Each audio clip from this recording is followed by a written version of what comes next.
La vida es un constante bregar, es un caminar sobre piedras como hago yo ahora mismo aquí en la calle Llano de la ciudad de Santi Espíritus en su centro histórico.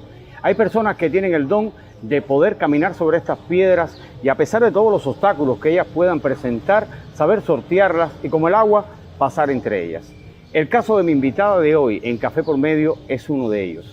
Una mujer que ha recibido los máximos reconocimientos del periodismo, de la comunicación y de la cultura. Miembro de la Unión de Escritores y Artistas de Cuba, miembro de la Unión de Periodistas de Cuba, calificada por muchos como la periodista de las espirituanas y los espirituanos, o la periodista del pueblo. Elsa Ramos Ramírez, en un diálogo que hoy le propongo aquí, Café por Medio.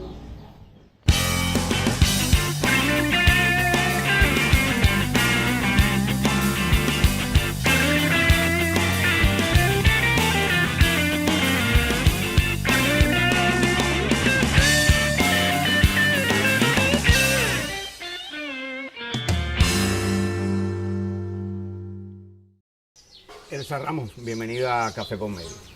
¿Estás nerviosa? Sí. ¿Por qué? Porque bueno, me estoy enfrentando a una entrevista de la que yo no sé qué me van a preguntar, con un entrevistador que yo sé cómo pregunta y no tengo ni la menor idea de cómo puede terminar esto. Bueno, vamos a empezar por el origen. Naciste en Caracusey. No, Bien. en Palmarito. En Palmarito. Sí, más Ya, para atrás. Más para atrás. Pero te criaste en Caracusey. Sí, me crié en Caracusey. Toda tu familia todavía tiene raíces ahí, tu mamá, etcétera. ¿Qué es para Elsa Ramos la familia? Bueno, la familia para mí es todo. Es mi inspiración, es mi formación, sobre todo mi mamá, que es el pilar de toda mi familia. Mi mamá Guillermina, que por cierto la conociste personalmente acá, porque ella nos crió a mí y a mis otros 4 hermanos, yo diría que con el corazón. ¿Por qué? Porque mi mamá es una persona semianalfabeta. Tuvo que limpiar piso, la vida no la dejó estudiar, pero es una persona con mucha sapiencia, con una sabiduría popular increíble y con esa paciencia, sin tener un trabajo fijo, quedando, a veces se separó de mi papá, porque tuvo que separarse de mi papá, que era un hombre alcohólico, con 5 hijos y sin trabajo. Yo tenía entonces 9 años y estábamos todos muy pequeños, ¿no? Y mi mamá supo criarnos a todos. Creo que con la mejor educación que se puede aspirar. Y no solamente con la educación, sino con la instrucción. Hizo que todos estudiáramos. Yo creo que lo hizo con su ejemplo y eso nos unió más a mi mamá y a todos nosotros. Somos un núcleo compacto. Cuando te hablo de un núcleo compacto es mi mamá, mis hermanos, los nietos, los bisnietos. Un problema de uno es un problema de todos. Exacto, es así. Y eso se ha mantenido, Carlos, durante todos estos años. Cuando yo he tenido mis mayores problemas, mis mayores conflictos, he pensado en mi mamá. Y ahora, cuando tú vas a construir tu familia, ¿ese es el prototipo de familia que tú construyes? ¿O tú construyes uno yo construí que el es que más pude, mediático? No, yo construí el que pude construir, fíjate. ¿Por A ver, qué? lo que sí siempre me quedó claro es que yo quería tener una familia. Por eso, ¿no? Porque me crié de esa manera. Te puedo decir que después que mi mamá se separó, vivimos en un núcleo de 16 personas. Con mi abuela, con mis primos. Tuvimos que vivir así porque no teníamos casa propia. Hasta que mi mamá construyó su casa propia. Con esa sabiduría y con esa paciencia. Y con ese optimismo que le dio la vida. Entonces, después fue la familia que me tocó. ¿Por qué? Porque, el padre de mi hija, que fue cuando yo comencé a tener una familia, yo siempre quise tener por lo menos una hija y hembra. Y eso se lo agradezco a Dios. Sabía que por mi trabajo no podía tener más hijos que esos, ¿no? Para no hacerlos pasar tanto trabajo. Y mi esposo, el padre de mi hija, no tenía nada que ver conmigo, era economista. Que ver conmigo en la profesión. Por tanto, la mediática era solamente yo. Después la vida me obligó o me llevó, fuimos un núcleo muy rápido, se rompió muy rápido porque se mató en un accidente cuando mi hija tenía 35 días de nacido. O sea, ya que el ideal de familia que yo tenía. Viuda muy joven. Viuda muy joven. A ver, yo parí no tan joven, yo parí con 32 años. Bueno, lo que es una edad plena en la mujer. Exactamente. Pero la vida esa en común no pasó de 3 meses. O sea que fue muy violento todo. Y aquel ideal de familia se me derrumbó en 3 meses. Tuve que construir entonces otro tipo de familia con mi hija, mucho tiempo sola. Mi hija me consumía mucho tiempo, porque imagínate una mujer sola con una niña enfermiza como era mi hija, y pasé mucho trabajo y con la profesión esta que tengo, ¿no? Y después entonces la vida me llevó, quizás por el mismo camino mediático, me llevó hasta el esposo que tengo hoy. Mucho se ha hablado de tu trayecto, incluso lo hemos conversado y yo te he entrevistado en otras ocasiones en la radio, de tu trayecto de Caracusei a la Universidad de Oriente, del descubrimiento del periodismo. No quiero detenerme en eso en esta entrevista muy profundamente, pero sí me llama la atención de que la relación que hay entre tú y tus compañeros de estudio, entre tus compañeros de estudio y tú, es una relación que se parece quizás a esa familia en la que tú creciste. Exactamente. Ustedes son como un clan. Así nos pusieron. Esa promoción de la Universidad de Oriente, que es la primera promoción de periodistas en Santo Espíritu. Sí, de Oriente, sí. Después de la Revolución.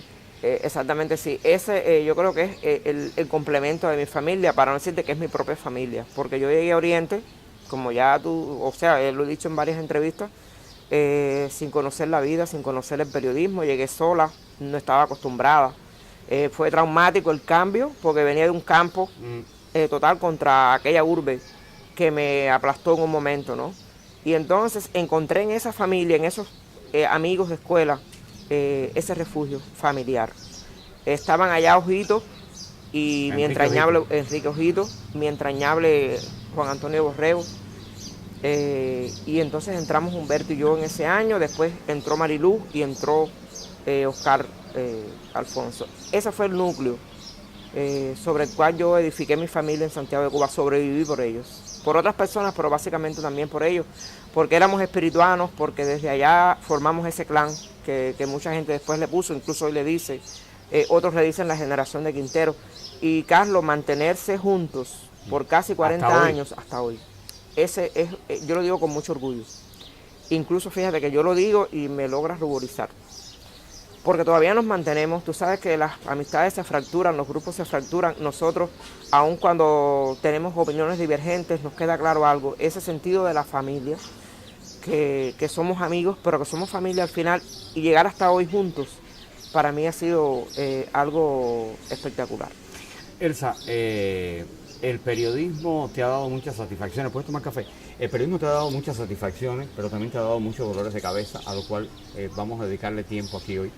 Sí. Pero déjeme tomar café. Sí, para toma café. Pero yo creo que si tú hubieras ido para otra profesión, hubiéramos perdido a una periodista de tu calidad, de tu nivel profesional, de tu reconocimiento social. ¿Qué te hubiera gustado hacer si no hubieras estudiado periodismo? Bueno, en realidad yo pensaba estudiar abogada, o sea, las ramas jurídicas. Bueno, pero todavía me parece que tienes mucho de derecho arriba, ¿eh? Me encanta esa rama. Derecho. Me encanta esa rama. Yo incluso hice las pruebas de actitud. ¿Ah, sí? Y recuerdo que me las si pasé trabajo para la de periodismo, para que me la aprobaran, en la de derecho la aprobé muy rápido. Yo recuerdo que las personas que fueron allá a mi 28 de diciembre en Trinidad, cuando me hicieron la prueba de actitud, a la tercera pregunta que yo les respondí, me aprobaron. Y me dijeron que tratara, si me encaminaba por el derecho, de ser abogada y no fiscal, porque era muy fuerte, que iba a ser muy fuerte como fiscal, de eso no se me olvida. Pero sí hubiera sido de esa rama que me gusta muchísimo también, pero no desdeño a esta altura de mi vida, con todos esos dolores de cabeza que tú me hablas, el periodismo que escogí. Me lo he cuestionado muchas veces, a veces he querido tirar la toalla, pero no desdeño. O sea, yo a esta altura de mi vida, en que me queda pocos años de trabajo, no me puedo arrepentir de la elección que tuve. Vamos a hacer una pausa y regresamos enseguida para hablar precisamente de ese periodismo, tu periodismo y el periodismo que se hace en la Cuba de hoy y que se hace en Santo Espíritu, que además es un periodismo que tiene mucho reconocimiento a nivel nacional e internacional. Así que volvemos a tomar un poquito de café, o agua, o lo que tú quieras.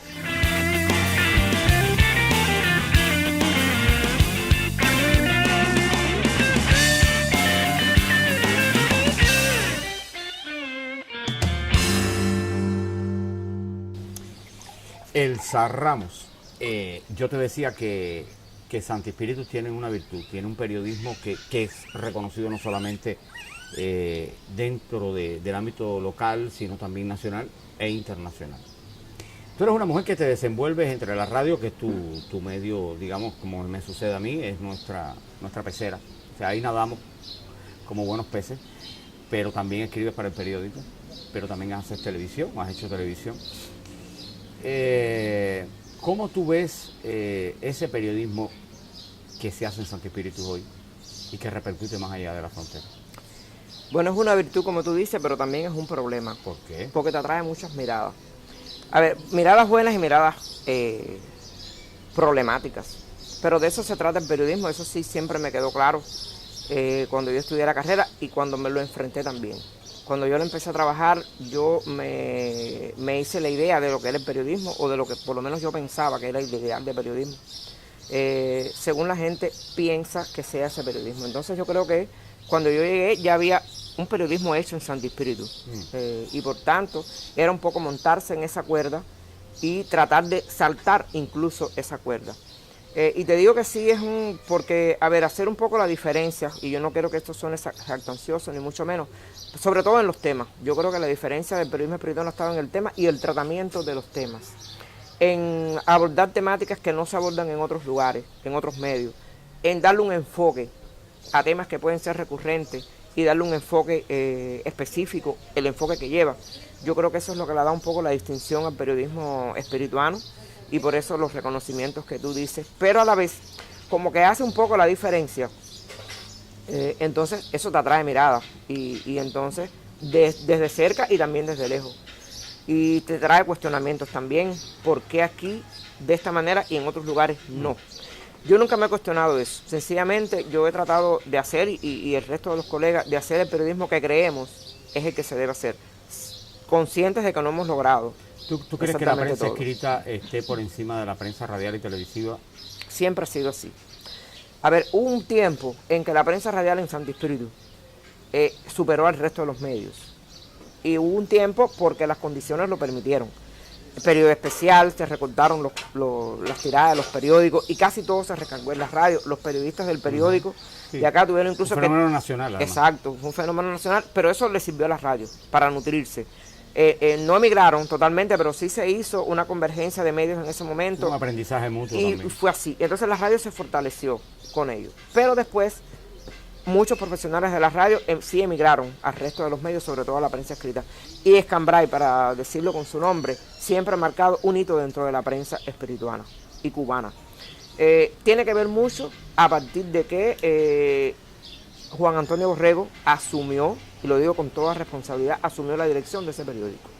Fue así. O sea, la diferencia esencial se marcó a partir de ahí. ¿Un hombre puede cambiar los destinos de un medio? Yo creo que sí. Y el caso de Borrego lo demuestra con creces. Los ejemplos están ahí y no quiero detenerme en eso.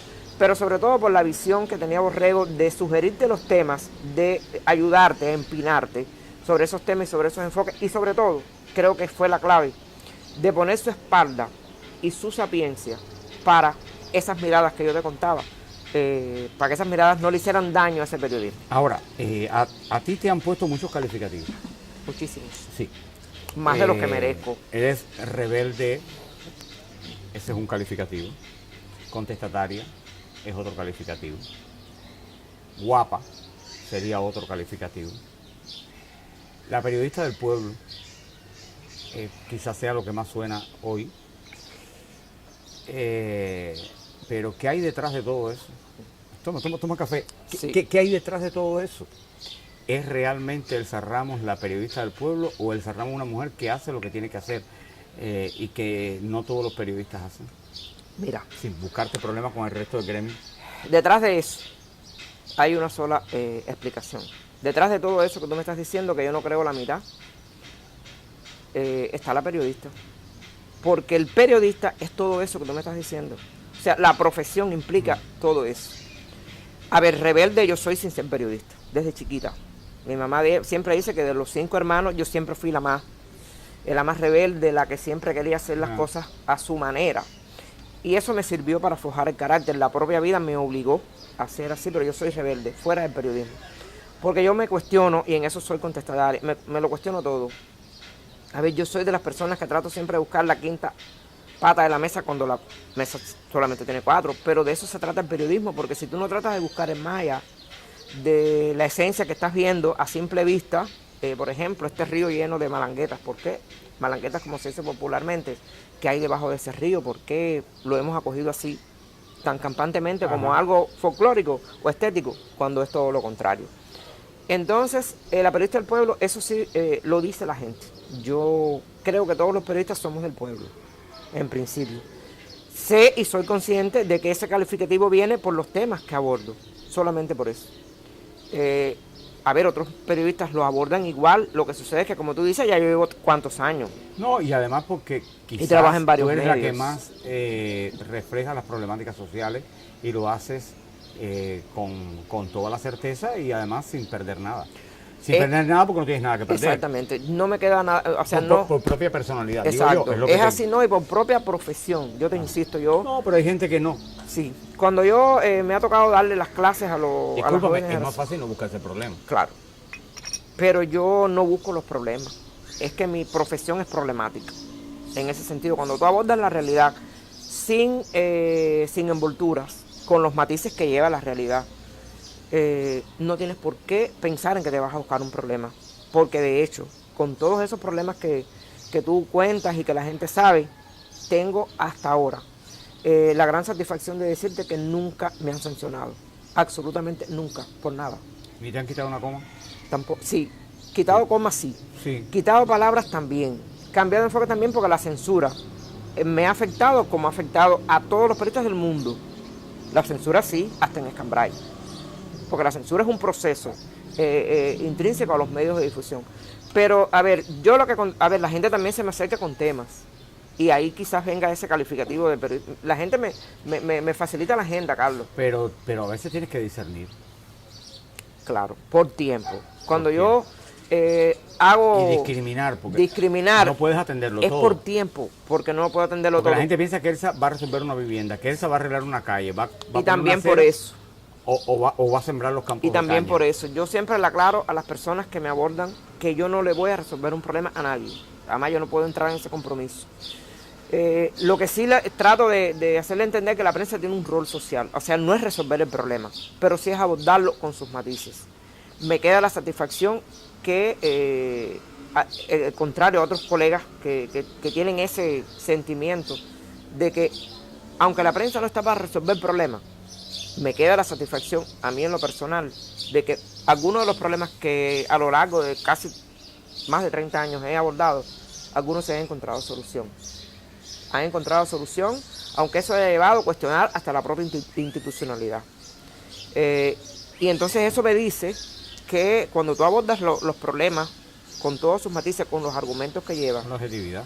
con la objetividad, y además le das el seguimiento, le das el enfoque. Tú me decías características que yo tengo, yo asumo el periodismo de la manera que yo creo que debe hacerse. Y yo creo que a veces una pregunta en la manera de enfocar, en la manera de hacerse, como tú me las estás haciendo ahora, provocan una reacción en la fuente. Y la gente, mira, en el fondo, yo creo que todas las personas tienen aquel ego de no quedar mal. Algunos no tienen vergüenza, fíjate. Pero los que sí tienen, entonces no les gusta ser cuestionados por la prensa y responden. Te voy a hacer solamente esta anécdota. Yo hice en televisión un programa muy breve que se llamaba Apartado Popular. Lo recuerdo. A ver, breve porque incluso no fue ser tan breve porque yo pensé que iba a durar menos que lo que la censura lo dejó estar en la pantalla. Por los temas que abordaba. Era a partir de cartas de la gente. Tú te imaginas las cartas de la gente, todas problemáticas. Yo llegué a tener una montaña de cartas. Eso significa una montaña de problemas. Pero en ese programa se resolvieron muchos problemas. Porque la cámara es muy fuerte, tiene un poder muy fuerte. El poder de la imagen. Y teníamos también una práctica, junto con Denis, que fue el director, Adrián, que hoy está en la televisión nacional, pero me permitió ese proyecto. Y salíamos a grabar sin miramientos, o sea, a grabar la realidad como estaba. Y era fuerte poner en pantalla un problema de ese tipo. Se resolvieron porque le dábamos seguimiento, que creo que es un error del periodismo cubano. Pero fue incómodo. Muy incómodo. Tan incómodo que murió.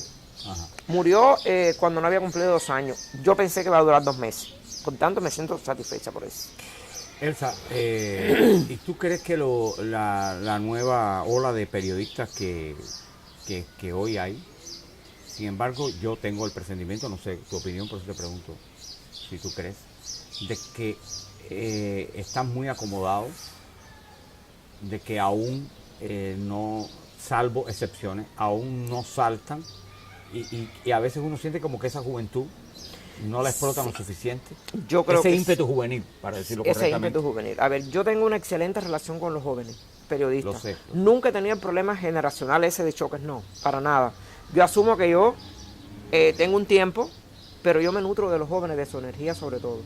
Y incluso le señalo cuando tienen problemas, nunca se lo hago en público, se los digo personalmente, cuando creo que han hecho una cosa diferente, pero sí les digo también que yo quiero que sean más enérgicos a veces. Las excepciones, como tú dices, existen. Lisandra Gómez, periodista joven, Dayamí Sotolongo, del periódico Escambray, los que me vienen a la mente ahora, son jóvenes. Giselle Morales, que ahora está al frente del periódico, vienen con ese ímpetu, pero la juventud la tienen que aprovechar mejor, porque es el mejor tiempo. Yo a veces lamento no tener la edad de ellos para no hacer determinados proyectos. Pero asimismo, con la edad que tengo, me levanto y cuando quiero hacer un proyecto lo hago, por un problema de rebeldía personal, ¿no? Pero sí creo que el periodismo necesita, sobre todo, de que los jóvenes se sumen con este ímpetu que pide el periodismo cubano, porque además estamos siendo cuestionados por las agendas públicas y nos quieren de una manera y no siempre nosotros correspondemos con esa visión, es la realidad.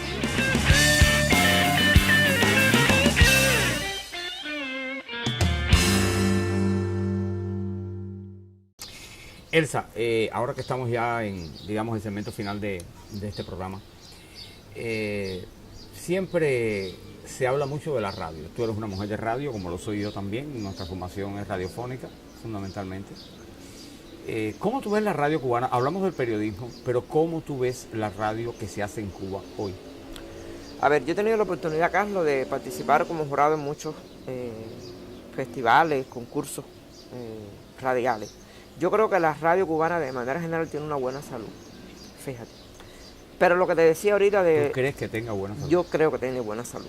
Sí, porque incluso una vez se formó una polémica, si las radios, me acuerdo, una polémica nacional con nuestro amigo Marino Luzardo, porque hasta cierto modo creo que apartó las radios. A veces hay personas y hasta institucionalmente se relega la radio. Yo creo que la radio tiene un buen momento porque ha sabido sobrevivir sobre el resto de los medios. Ahora yo sí creo que puede aprovechar mejor las potencialidades que tiene como medio, que le diferencian del resto. Eso sí, sobre todo en pulsar más la opinión popular, apropiarse de esa opinión popular, sacar la voz popular en la radio. Yo creo que eso, la radio, que es una ventaja que tiene sobre el resto de los medios. Y a nivel de creatividad. También. Por eso, a ver, hay muchas posibilidades hoy tecnológicas. Pero no se explotan todas. Que no se explotan. Pero tiene que ver con la creatividad. O sea, tú puedes tener un teléfono, tú mismo lo estás demostrando con este estudio. A veces no se necesita tener tanta tecnología si la creatividad va por encima de eso. A veces puedes hacer maravillas, milagros, con la tecnología que hoy nos sobra. Ni pensar cuando yo entré a trabajar.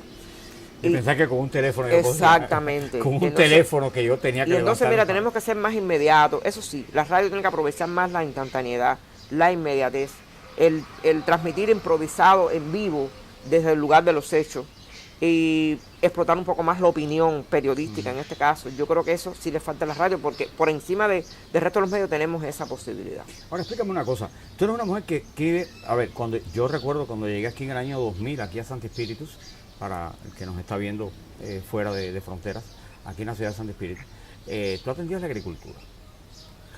Y como me tocó a mí ser tu jefe reportero, tú atendías la agricultura. Y la atiendo. Y la atiendes, sí. Ya muchos años atendiendo el sector agrícola. La gente te asocia más al béisbol, porque tienes la página deportiva del periódico. Y además eso atiendes otros sectores que quizás no sean ni de la agricultura ni de la pelota, pero donde tú te metes. ¿Cómo llevar algo aparentemente tan distante como deporte y agricultura? Mira, ¿Cómo se consigue ese equilibrio? ese equilibrio porque el periodismo te lo exige. O sea, yo siempre asumí el periodismo desde que empecé a trabajar.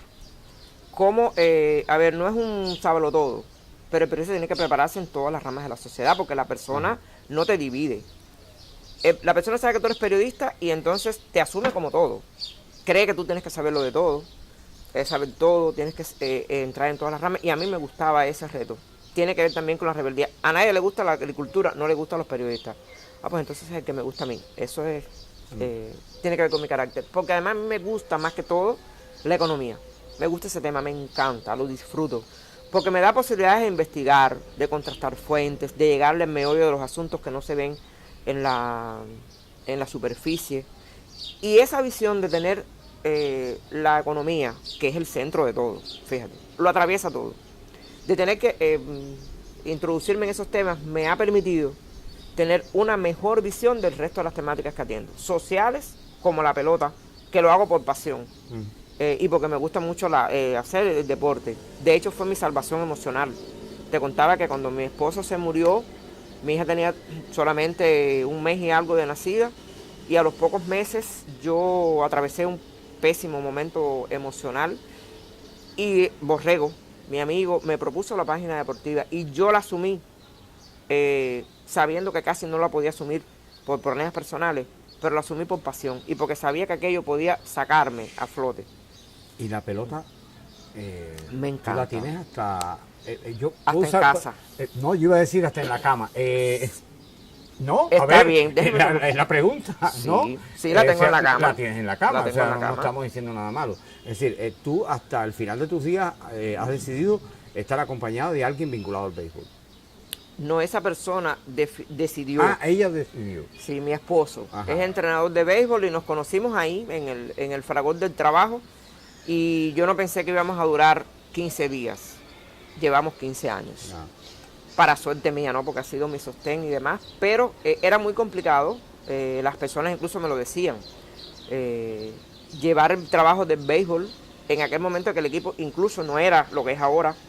Mi esposo era entrenador de picheo muchos años. Y me tocó criticarlo en el periódico Escambray. Me tocó entrevistarlo para rendir cuentas sobre el mal picheo en un año determinado. Y era complicado cuando criticaba al equipo y él iba para mi cama, como dices tú. Pero hicimos como un pacto. En la casa no hablamos de pelota, pero definitivamente terminábamos de hablar. Nos pasó factura el matrimonio en un momento en que varios días nos quedábamos sin hablar, cuando salía una crítica. Y las personas además, tú sabes cómo es, en ese medio Pero tuve 1000 anécdotas de directores que trataron de aprovechar la relación para que fuera un intermediario. Eso provocó roces matrimoniales que después se fueron calmando. Fue complicado, pero creo que sobre todo el respeto de él hacia mí y además respeto cuando no se imponía, yo trataba de imponerlo. Porque era una lucha entre hombres todo el tiempo, entre los peloteros que son complicados. Y yo soy complicada también, para decirlo de alguna manera. Tuve roces un poco fuertes con directores que me pedían cuentas cuando salió una crítica y él estaba en el medio. Yo trataba siempre de que él defendiera su posición como entrenador para que aquello no lastimara más de la cuenta el matrimonio. Parece que no lo lastimó tanto cuando te digo que llevamos 15 años. ¿Tú crees que en algún momento el equipo de los Rayos llegue a ser campeón? Ya yo te dije que no. Fíjate, ya personas me dijeron que todavía se recuerdan que cuando hicimos el programa con voz propia en la radio, yo dije que ellos iban a clasificar como ya lo hicieron, pero que no iban a ser campeones. Yo sigo teniendo esa misma opinión. ¿La maldición del final esa que ellos tienen encima? A ver, es una maldición que ellos no son capaces de romper. Y yo quiero que ganen como espirituana, pero como profesional yo tengo que hacer una evaluación objetiva. O sea, tener un equipo de béisbol como este que nunca llega a la final y cuando lo más que ha llegado ha sido es un problema de mentalidad. La final y perder. Es un problema de mentalidad. Porque si bien no lo hicimos cuando teníamos un equipo... Estamos hablando de hace 20 años y de ahí para acá no ha pasado nunca. No, de 40, 79. Único título espirituano, cuando no había playoff. Siempre mi marido dice, bueno, pero no importa, somos campeones. ¿Por qué fue campeón de ese año? Es verdad, fueron campeones con el sistema que había en ese momento y el título tiene todo el mérito. Pero en playoff se necesita algo más que tener un buen equipo. Se necesita mentalidad ganadora. Se necesita un optimismo y una forma de jugar pelota, de jugar sin presión. Y nosotros hasta ahora no hemos demostrado eso. Ojalá que suceda y que yo me equivoque en el pronóstico, porque además lo voy a publicar. Si me equivoco, ojalá me equivoque, pero no creo que nuestro equipo esté para campeón. Elsa Ramos, para ir cerrando, comenzamos hablando de tu familia. Palmarito, ¿no? Sí. Caracusey, Oriente, Santi Espíritus. Dos cosas. ¿Qué es para ti Santi Espíritus? Santi Espíritu lo es todo. Es mi refugio. Es mi admiración como ciudad, a pesar de los pesares. Aquí yo me pude hacer periodista, aquí he encontrado familias, además de las que te dije, he forjado mi familia con mi hija, que no puedo pasar por alto de mencionarla, que ha sido la persona que me ayudó a seguir viviendo, mi hija Ana Herli, y hoy me regaló el nieto de mis sueños. Me quitaste la segunda pregunta. Bueno, ya, te lo voy a dejar para allá. Y Santi Espíritu he encontrado muchas personas que, a pesar, fíjate, lo digo con muchísimo orgullo, personas, fuentes que hemos tenido problemas, hemos tenido conflictos por críticas. Yo he logrado, o sea, que me sobrelleven en ese aspecto y me llevo muy bien con todo. O sea, he tenido relaciones sociales magníficas, tengo un reconocimiento social que envidiaría a cualquier persona de todo el mundo, fíjate, hasta de los que yo sé que no están de acuerdo con mi trabajo porque me lo dicen. No me gustó el trabajo tal, pero a ver, entramos... Todos pasamos por eso. Exacto. Y eso yo es de lo que más orgullo vivo, de que he encontrado en Santi Espíritu ese reconocimiento social. Incluso yo tuve propuestas de trabajo en la capital, nunca me interesó, porque soy guajira de Palmarito y de Caracusey, y Santi Espíritu un poco se parece a mí en ese aspecto. ¿El nieto? Es la inyección que necesitaba mi vejez. Fíjate. ¿Vejez? Vejez. Yo tengo 56 años excelentemente cumplidos. Pero yo tengo la misma edad que tú, pero yo no soy viejo. Allá tú. Ya yo no tengo 20 años, no tengo 30. Yo lo asumo con muchísima alegría y con muchísima convicción, porque además me enorgullece decir que tengo 56 años y tengo la vitalidad. Claro. Que no tenía hace 20, pero me queda todavía mucha vitalidad todavía me surgen proyectos, todavía me surgen temas, todavía tengo fuerzas para asumir determinadas temáticas que llevan un poco más de tiempo y de energía biológica. Eso me enorgullece. Y ese nieto, que me obliga a estar despierta todo el tiempo, porque además ya está entrando en la etapa esa de que aprende rápido y que se comunica mucho conmigo y que me muestra su preferencia, eso lo tengo que decir, eso me llena de mucha vitalidad. Y a veces duermo 3 y 4 horas al día, fíjate, todavía las duermo, pero me levanto con una fuerza enorme para enfrentar la vida con todos sus conflictos. ¿A qué le tiene miedo Elsa Ramos? A esta altura de mi vida, sí, menos que a las ranas, a nada. ¿Y en el periodismo? Tampoco. Porque sí te puedo decir que yo he hecho, hasta ahora, y me quedan años todavía, poquitos, pero me quedan, que yo he hecho el periodismo que me ha dado la gana. El periodismo que yo he querido. Vamos a tomar café y nos vemos en la próxima Café por Medio. Así que gracias, Elsa, por este encuentro.